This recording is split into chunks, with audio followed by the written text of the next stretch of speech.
Sa videong ito, samahan nyo kami mag-road trip para ikutin natin ang Rizal, papuntang Infanta hanggang Real Quezon. Madadaanan natin itong kilometer 90 Eco Park and Restaurant at kilala bilang Little Baguio of Santa Maria, Laguna. Sa katunayan ay madami pa nga talagang nakatagong magagandang lugar na malapit lang puntahan kung manggagaling ka ng Maynila. At dito nga ay makikita natin kung gaano pa kaganda ang mga kabundukan dahil dito nga ay dinaraanan ng mga motorista tuwing uuwi ng probinsya. At ito naman ang part ng Real Quezon. Ito yung highway kung saan kumukonekta papuntang Infanta hanggang General Nakar, Quezon.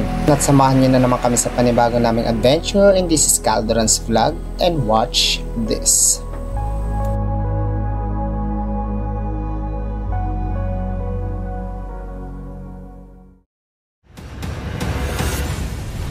Yeah guys, ayan, sasamahan nyo kami sa aming panibagong adventure at papunta tayo ngayon kung saan tayo abutin. Road trip tayo, tapos on the spot hanap tayo ng mga pwedeng puntahan.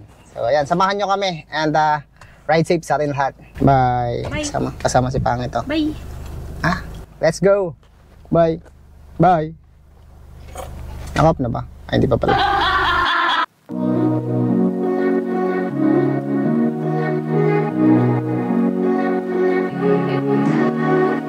Tatahakin natin ng 1.5 oras ang kilometer 90 mula Binangonan, Rizal. At sa mga dumadaan nga pala dito guys, papuntang kilometer 90, madadaanan nga itong kanang view deck kung saan ay maraming mga motorista ang humihinto dito upang kumuha ng larawan dahil sa napakagandang view dito. At makikita nyo nga at tanaw dito ang baba ng bundok at paikot ng bundok ito. At dito pa lang guys, mararamdaman nyo na yung lamig talaga na kakaiba ang simoy ng hangin dito kumpara dito sa atin sa lugar natin dito sa baba. Fresh na fresh pa, marami pang mga kakahuyan. At bukod dyan guys, meron dito minsan na nagpa-fog dito pag kung sakaling mata-timingan nyo, nadadaan kayo dito. At lalo na pag umuulan, napakalamig ng lugar na to.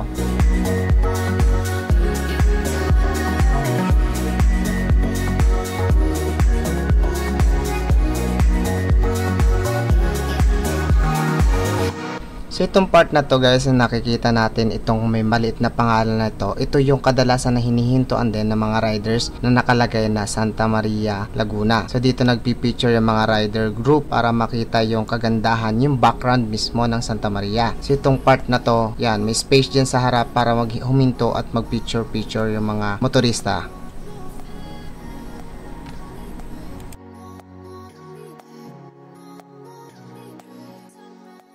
Matapos nga nating huminto dito sa Santa Maria, ay diretso na tayo sa ating road trip. At dito naman tayo hinto sa kilometer 90 Eco Park and Restaurant para kumain tayo ng tanghalian. Ay halos na alas 2 na nga ng hapon kami nakarating dito. At dito guys ay makikita nga natin kung gaano naman din kaganda itong lugar na to.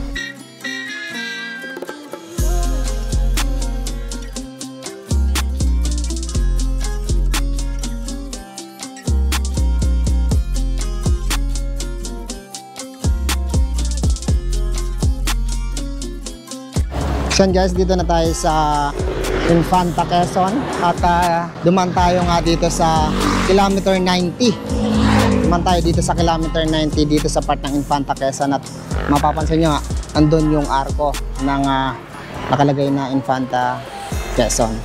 At dun din naghihinto yung mga rider na katulad ng mga kasama natin mga nakaraan. Kasi naghihinto para mag-picture dun sa logo ng kilometer 90.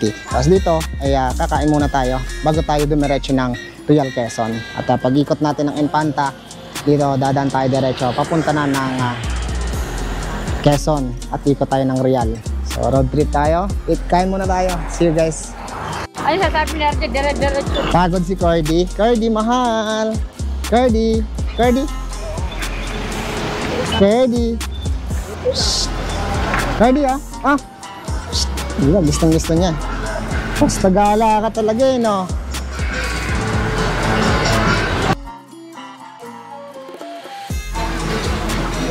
Dito tayo sa taas. Ito yung pinaka-resort din nila. Ang laki ng ng kuyo. Ayun, may swimming pool doon. Andun sa taas. Ang taas pala nito. Ayun, may logo ng kilometer 90 kung mapapansin nyo guys. Yung kung nakikita nyo. Tapos yun.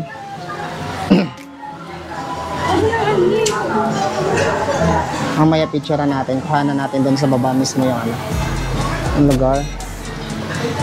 Kain muna tayo. Ayan, kasama ko yung family ko ngayon para mag-spend ng weekend. Hello. What is your name? Kisha. Kisha. Ay ka saan? Sa video. Hi. Mag-vlog. Hi guys, welcome to my vlog.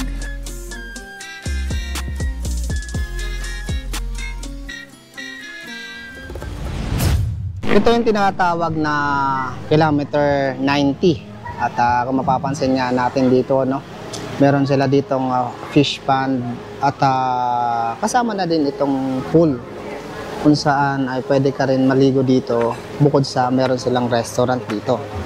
At kung mapapansin nga natin itong parang castle na napakaganda at pwede kayong tumambay at magpa-picture dito.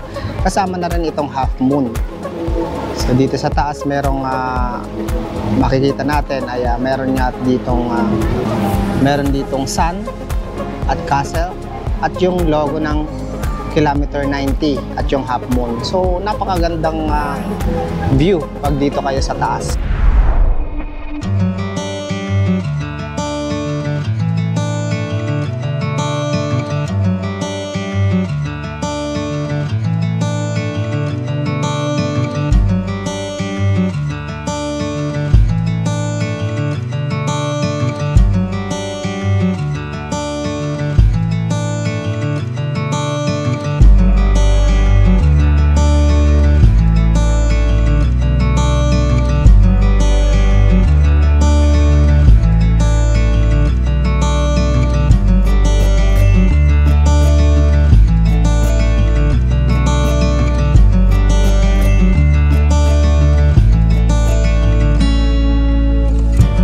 Kaya marami at madalas ay maraming pumupunta dito na mga ride. Gawa ng gusto nila ay makapag-unwind sila, kumain din dito sa tinatawag natin na Little Baguio of makikita mo sa paikot nga nito ay puro mga kabundukan.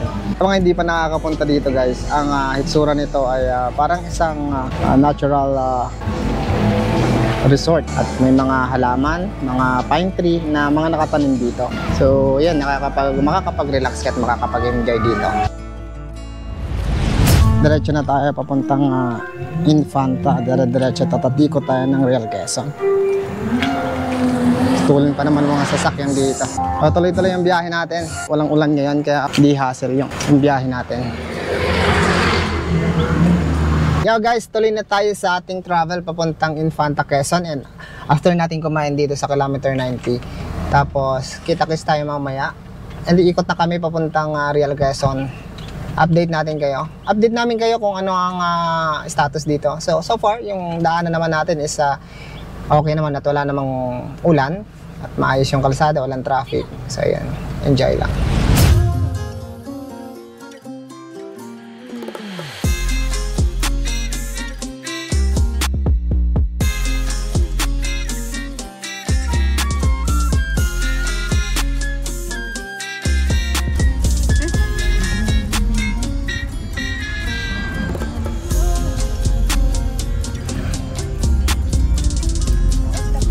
Pwede.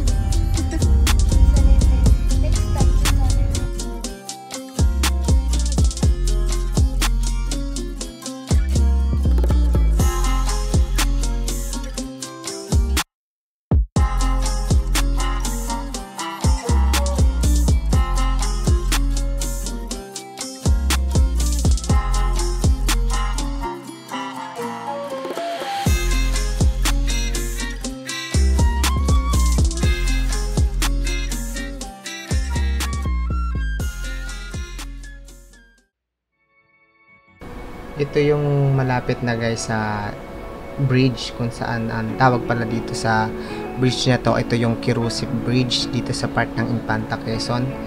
At marami din ditong mga naghihintong mga motorista para bumili nga ng kanilang mga pasalubong at mga gulay, kasama na rin yung mga prutas.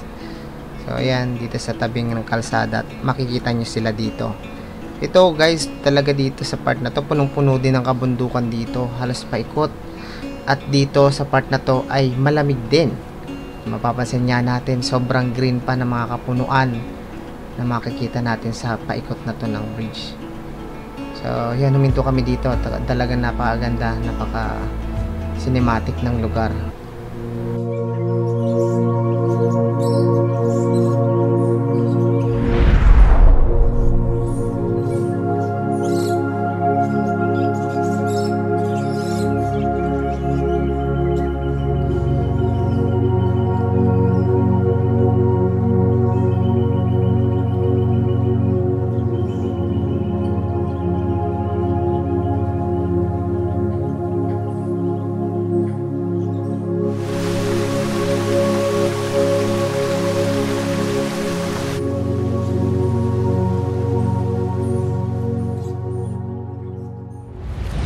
Guys, at tuloy pa ang ating biyahe. Papunta naman tayo ng Real Quezon. So, lapit na nga tayo sa Real Quezon, guys. At kung mapapansin nyo nga, maganda yung daan dito.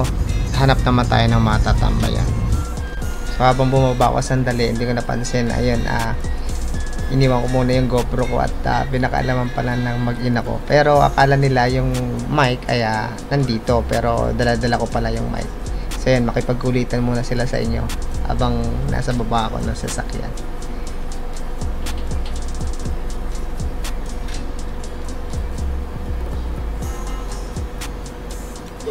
Eto, ang aming dalang pang camping. Dito lang kami sa tabi ng dagat. Ayan. So, meron na tayong kompleto dito. Tignan mo naman yung itsura ng anak kong maganda. Oh, di ba? Maliligo yan. Talaga naka-ready pang beach. Ayan. Tapos ito, may mga tayong mga gamit para sa camping to. Tapos ginamit na namin dito para kape lang kami dito. Ganun. Tampay lang kami dito sa tabing dagat. Yan, so hapon na dito kami sa tapat ng beach. Napunta dito ng hindi oras, nang wala sa oras. Yan. Coffee, magkakape lang. So yan, kape tayo guys. Buti kompleto tayo ng gamit. Sarap. Dala tayo ng portable stove, tsaka kapihan. Saka yung mga ibang gamit na katulad nito, itiklop siya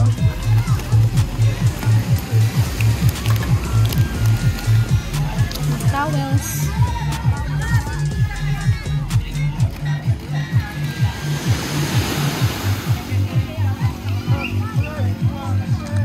Mga naghahanap pala ng beach resort dyan guys, kasama ang pamilya at kaibigan nyo, huwag kayong tubiling mag-inquire dito sa kanilang page, Everdome Beach Resort. Pwede nyong kausapin at makakapag-discount kayo, lalo na kung yan napanood nyo dito sa vlog ko mismo. So kausapin nyo lang yung pinaka-admin sa page ng Everdome Beach Resort sa kanilang page, FB page. So ito yung kanilang FB page. So ayan, message lang kayo dyan para makapag-book kayo.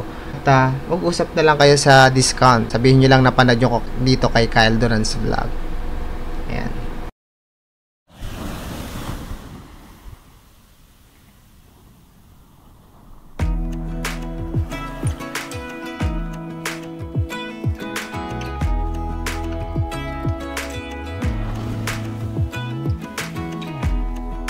Teardrops start to dry, even when the sun begins to shine again. Taking all the advice there is and none of it has helped. Experience has made me realize that I won't build my life on empty words. Being so damn naive, it only hurts. I'm so tired of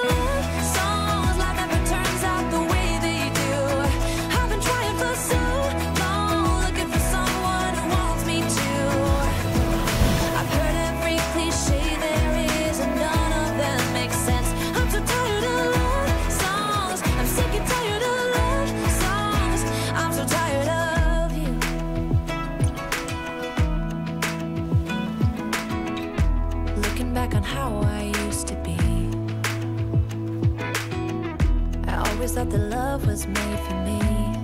Oh, I was just as blue